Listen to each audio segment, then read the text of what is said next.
سو دونوں نے اس درخت کا پھل کھا لیا تو ان پر ان کی شرمگاہیں ظاہر ہو گئیں اور وہ اپنے اوپر بہشت کے پتے چپکانے لگے، اور آدم نے اپنے پروردگار کے حکم کے خلاف کیا تو وہ اپنے مقصد سے بے راہ ہو گئے۔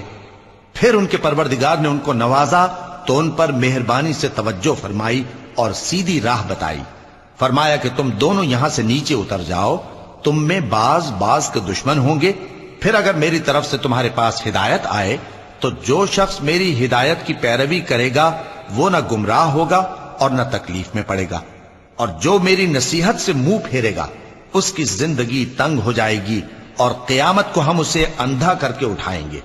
وہ کہے گا کہ میرے پروردگار تو نے مجھے اندھا کر کے کیوں اٹھایا، میں تو دیکھتا بھالتا تھا۔ اللہ فرمائے گا کہ ایسا ہی چاہیے تھا، تیرے پاس ہماری آیتیں آئیں تو تو نے ان کو بھلا دیا، اسی طرح آج ہم تجھ کو بھلا دیں گے۔ اور جو شخص حد سے نکل جائے اور اپنے پروردگار کی آیتوں پر ایمان نہ لائے ہم اس کو ایسا ہی بدلہ دیتے ہیں، اور آخرت کا عذاب بہت سخت اور ہمیشہ باقی رہنے والا ہے۔ تو کیا یہ بات ان لوگوں کے لیے موجب ہدایت نہ ہوئی کہ ہم ان سے پہلے بہت سے فرقوں کو ہلاک کر چکے ہیں جن کے رہنے کے مقامات میں یہ چلتے پھرتے ہیں۔ عقل والوں کے لیے اس میں بہت سی نشانیاں ہیں۔